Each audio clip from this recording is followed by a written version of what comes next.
सदृशं चेष्टते स्वस्याः प्रकृतेर्ज्ञानवानपि प्रकृतिं यान्ति भूतानि निग्रहः किं करिष्यति.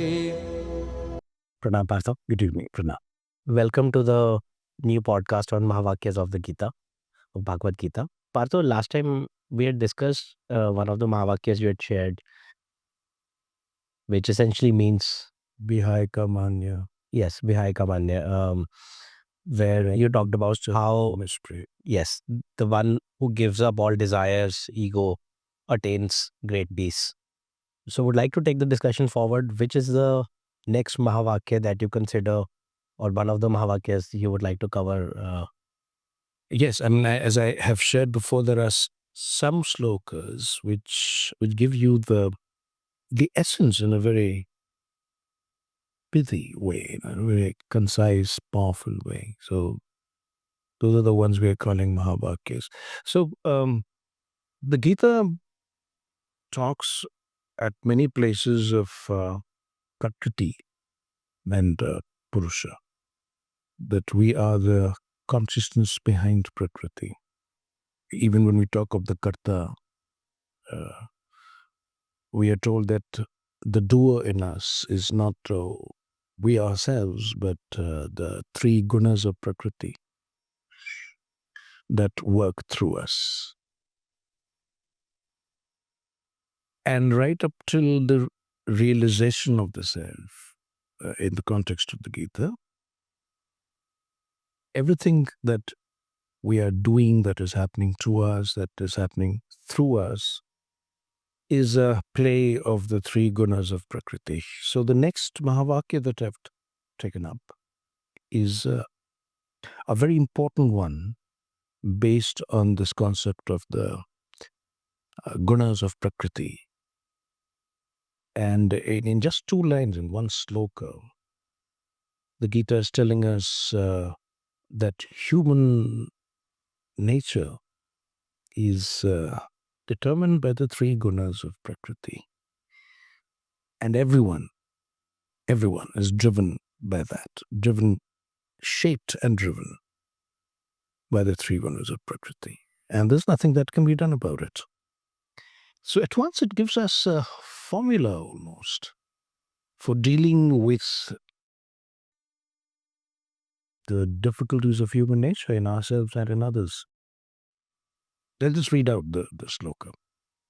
So, Sadrisham cheshtate swasya prakriter jnanavanapi prakritim yanti bhutani nigraha kim karishyati. I'll explain that briefly. Sadrisham cheshtate swasya prakriter jnanavanapi. Everyone acts according to his own nature, to his or her own nature, including the men of knowledge, including those who know and understand, the jnanis, the jnanavan people. So even those who are in possession of knowledge and I would think to an extent truth, and not the jnanis, even they are driven by their prakriti. Everyone is driven by their prakriti. Prakritim yanti bhutani. Bhutani, all living beings. So all living beings are driven by Prakriti. Nigraha. Nigraha is suppression, coercion. No? So either you force or you suppress your nature. So nigraha kim karishti. What's the use of coercion? What's the use of repression? Accept the fact that all beings, all living beings, including the wise ones, the knowledgeable ones, are driven by their nature, the three gunas of Prakriti. So live with that.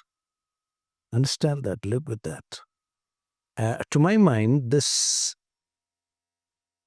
helps resolve a lot of issues people have with people. Not like, why is he doing this and why is he not doing that and why is she the way she is and why am I the way I am? Why do I do all these things that I don't want to? If you understand this particular sloka, I feel you understand so much about all this. Your mind is at rest and you accept the fact that, okay, so it is. You know? Prakritim yanti bhutan nigraha kim karishyati. In one of our previous podcasts, Partho, you had shared, we had discussed this, the three gunas and how they drive us, the rajas, tamogun, and the sattvic. So this helps put that together.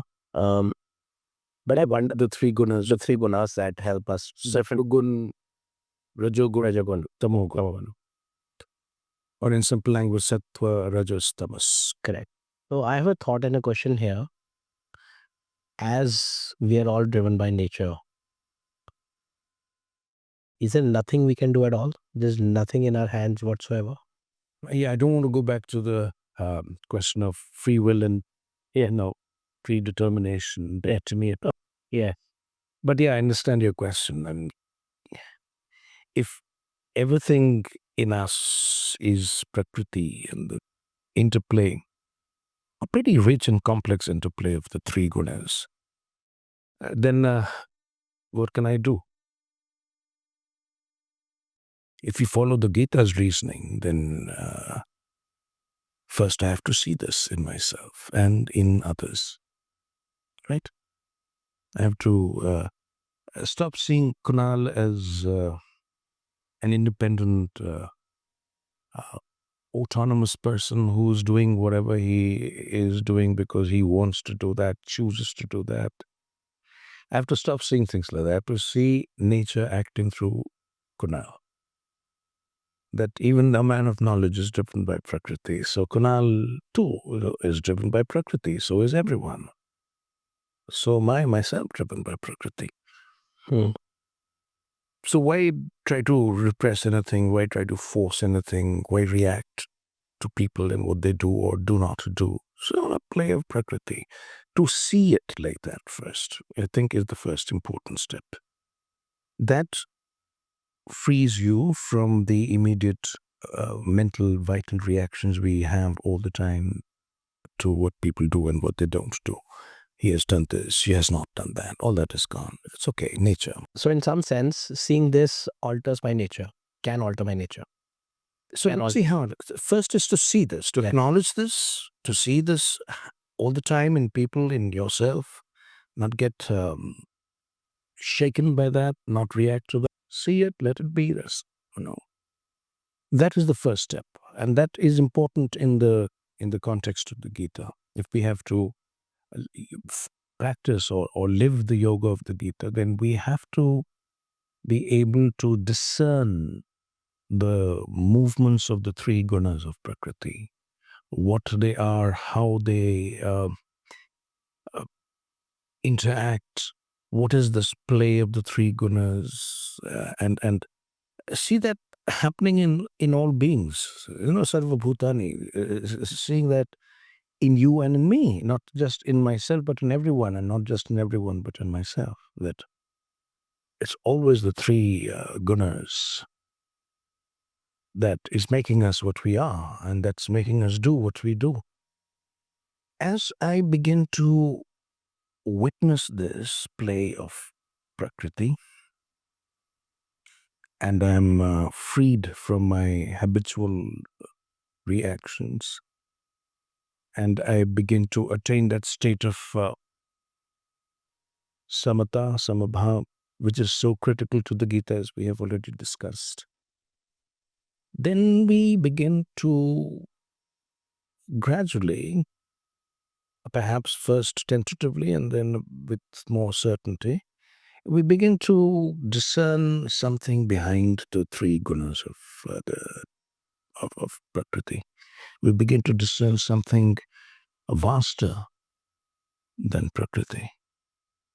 In fact, there is another sloka in the Gita which actually tells us that in so many words, that everything is being driven by the three gunas of Prakriti, but behind this Prakriti is something vaster, more powerful than Prakriti, and that is Ishwar's will. So Prakriti is driving us, making us what we are, but behind Prakriti is the divine will, Ishwar's will, that's driving Prakriti and making her do what she's doing. So we begin to discern that vaster, will and movement behind Prakriti, and we begin to see, though our existence on this planet, our whole life is revolving around the play of Prakriti, but behind it all at all times is a superior will, the will of the divine. So that's the second step and the second freedom that will bring us, to liberate us further from reactions and inequalities, and bring us more to calm and peace, because we now see how things are happening. And then we go on to what the Gita calls, and we shall be taking this up, the state of sthita prajna, when the being, the yogi, the sadhak, is firmly established in his or her highest wisdom.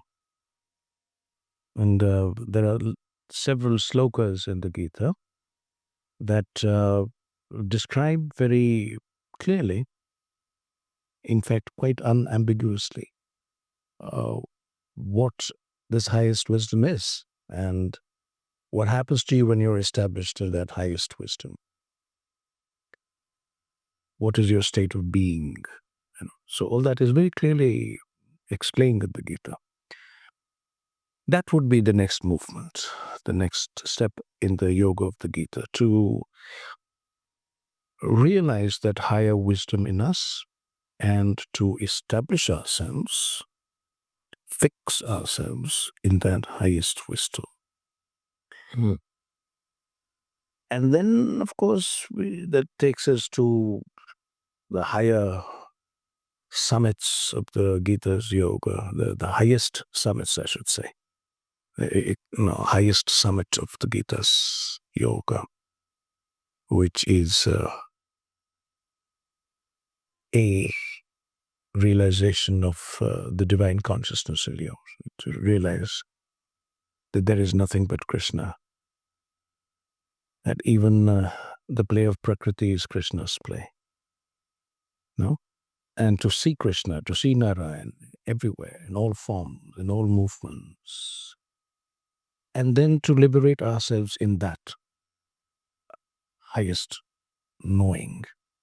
In the Gita, we call it Brahma Nirvana. No? So it's extinction of your personal being, of your ego being, of your being of Prakriti, into that vaster, more luminous being of the divine, of Sri Krishna, or Brahma. That's the highest status, Brahma Gati. And then you're finally and fully liberated from Prakriti. It's a complete liberation from Prakriti. And your question also has another little fine print to it. That can we do something about our nature? Yes. That, of course, we won't go into, but I just want to touch upon that very briefly, that yes, it's possible to change one's Prakriti, but for that we have to go beyond the scope of the Gita's yoga. And then we have to move into Sri Aurobindo and the Mother's integral yoga, which is a yoga of transforming Prakriti, transforming nature. So I just wanted to touch upon that. So, Partho, if I can bring back and try and visualize this shloka and its meaning. Let's say you have I'm making stuff up as I go along. Let's say you have a nature of your Prakriti, your nature is to speak louder or shout at someone who asks stupid questions. Okay. Aggressive. Yeah, aggressive. You become aggressive. Intolerant and aggressive. Yes. So you're intolerant and aggressive. And I have a habit of asking stupid questions. Okay. Now I ask the stupid question, you get aggressive, and I react also angrily. Okay. And we enter an argument. Or a fight. But once we start embodying this shloka, learning this, bringing this within us, it is possible that you start seeing me as a guy who can do nothing else but ask that question because he's driven by his nature. And even if I do that, and even if you react, I understand that that's your habit or nature to react this way to some things like this. And I stop counter reacting somewhere. So essentially, the question I'm trying to make is that as I'm learning this, living this, embodying this, practicing this yoga of the Gita, this shloka specifically, my nature is also altering. My Prakriti is changing. Then we don't end up fighting because either you or me or both of us stop somewhere. That we just don't keep reacting endlessly. Yeah, I mean, it breaks Breaks up, mold, the pattern, the loop. the loop Yeah. of reaction, the cycle of reaction. I react, you react to my reaction, and that is to your reaction. That's how most of the fights and the arguments are. All arguments are fake. And after a point, you forget about what you're fighting on, and that's irrelevant. Now it's just ego versus ego and emotion versus emotion. Dig in your heels, and yes. So yeah, this is a great way of breaking the loop. Yes, of getting out of that reactive mode, just by remembering that this is how he is. He's aggressive. He reacts. His rajogun is very strong, and so you just live with that. Why react to that? I mean, he is the way he is. Prakritim yanti bhutani. Now, bringing this into the context of Mahabharata, when Sri Krishna is telling this to Arjun, Arjun may also say, then in this way, I know how Duryodhana is. Let him be. Why do I keep reacting? Yeah, there was a dharma question that was brought in. Yeah, but Kunal, this is just one sloka. Of course. Amongst many others. Of course. They're all. Yeah, so if you really want to see how to apply this to real life, or how it's being applied in Mahabharata, for instance, then you have to take the whole of the Gita together, of course. So just knowing that Prakriti is driving you, and you are what your Prakriti is made of you, and what the Gunas of Prakriti are working through you, just knowing that is a very important step, but that's not all. One doesn't stop with that. So yeah, when it comes to applying the wisdom of the Gita to real life, then we are talking about the whole of the Gita, not just slokas of the You have to distill, synthesize the whole. Gita. Yeah. Yes. By the end of it, by the end of the 18 adhyayas, the 18 chapters of the Gita, everything begins to hang together. And you have what I've referred to in our earlier conversation as the grand symphony of the Gita. It's not just the individual notes of the shlokas, but a grand symphony. So the whole meaning is somebody who has digested the wisdom of the Gita, assimilated it in his mind and heart,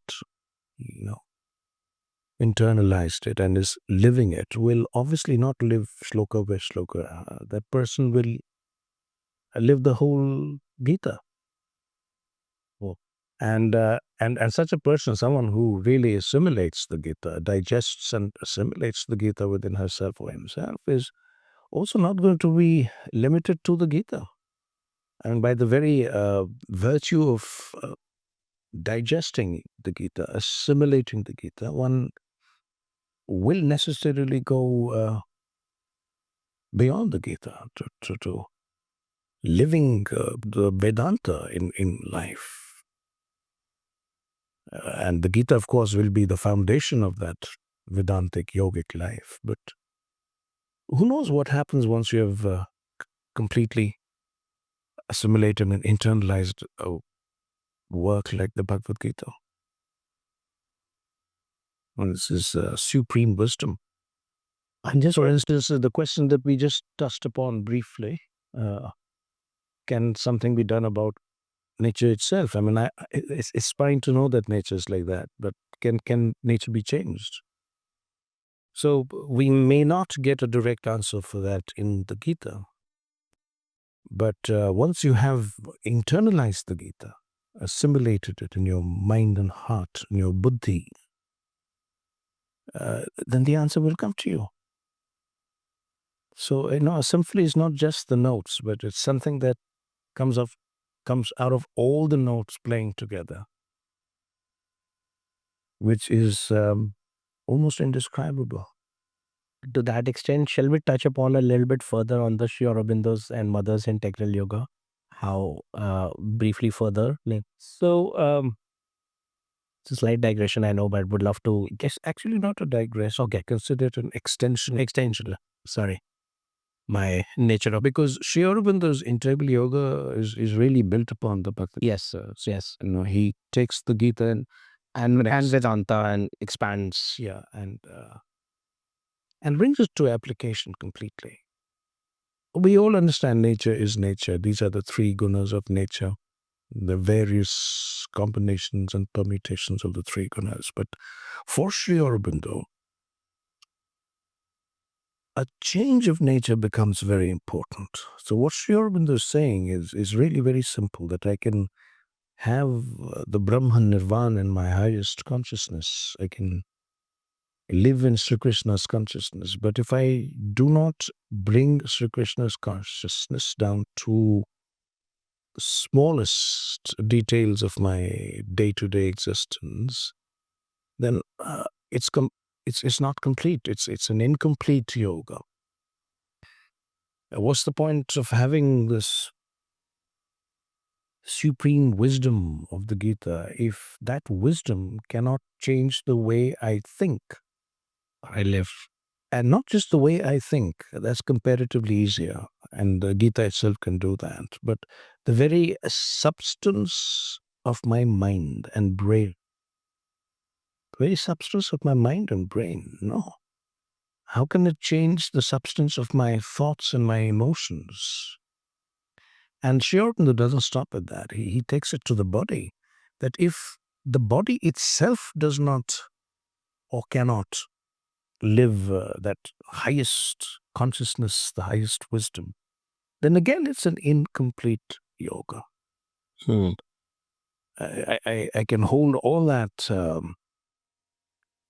knowledge and wisdom in the higher ranges of my consciousness, but I can't bring it down to the mind, the practical mind, the intellectual mind. I cannot bring it down to my practical buddhi. I cannot bring it down to my vital being, to my emotions, and change the way I live here in the heart, in the vital. That's where most of us live, so much more than living in the buddhi.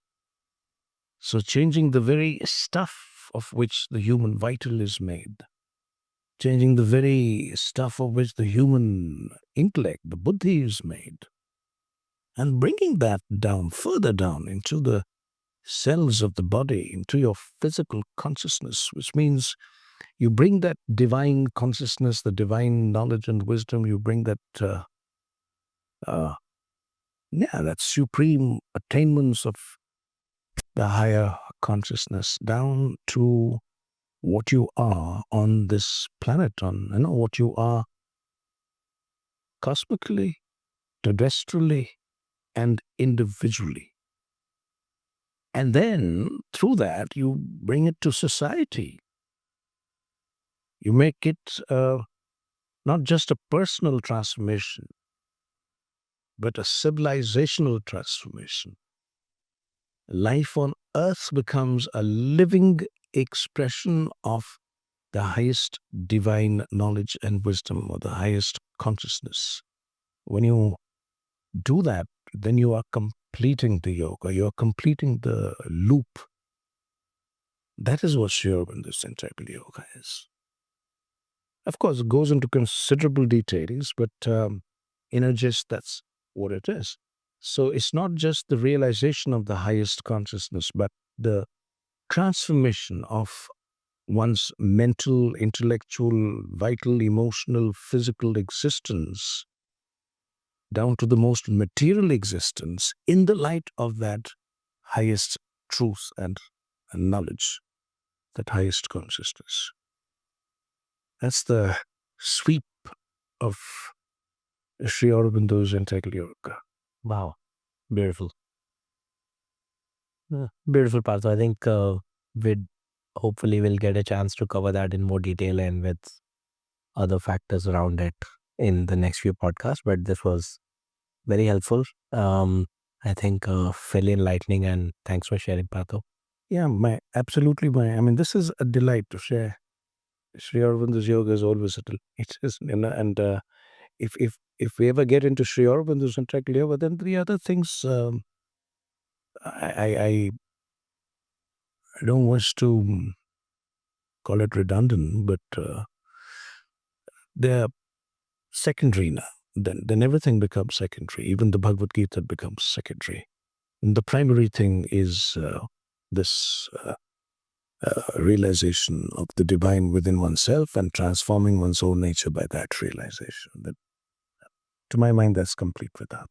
So, yeah, thank you. Oh, great. And for the benefit of some of our viewers who are probably possibly a little less familiar with Sri Aurobindo, so his integral yoga, his own life's work between 1910, 20 to 30s, 40s, involved in him bringing Sri Krishna on the earth plane also. And yes, hence it's evolving and the Absolutely. next level. We must remember that Sri Aurobindo realized the yoga of the Gita in himself.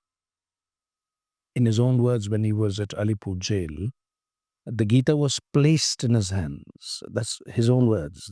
So the yoga of the Gita was placed in his hands, and he realized the yoga of the Gita in himself, and he realized Sri Krishna in himself, and he had the universal experience and universal darshan of Sri Krishna. Yeah, he had a very, very profound spiritual relationship with Sri Krishna. In fact, he considers Sri Krishna to be his only guru. He didn't have a human guru. Sri Krishna was his guru. And this was at the very beginning of his yogic life. Yes, and then he spent decades actually. Yes, then he spent decades doing what? Yeah, staying alone in a room. Yeah, in physical form, but if you have experienced the Gita, if you have realized the yoga of the Gita and you have experienced Sri Krishna integrally, and the Vedantic experience of Brahma and Narayan he had, then what would he be doing for decades after that? Yeah, and so obviously everything else becomes secondary, tertiary, primary focus. The weight of the yoga shifts. Center of gravity shifts. Yes. And I remember you had shared once that even the gods have to take birth in human body. Yes. To progress anywhere. So that's how says that our tradition, Hindu. earth plane, and Sri Aurobindo and Mother talk a lot about this, is an evolutionary plane. So we can discuss this later, but yes, the gods themselves have to be born as humans to progress spiritually. Yes. So yeah, I just wanted to put this in context why this is now primary and everything else becomes secondary, Sri Aurobindo's yoga, because it came later and it came with the help and realization of Sri Krishna, and it evolved over the next few decades of Sri Aurobindo. Beyond. It went way beyond, and I'm sure there are a lot of things to talk about. Yeah, so we'll hopefully cover it soon, but that's a beautiful conversation. Thank you, Partho, for now.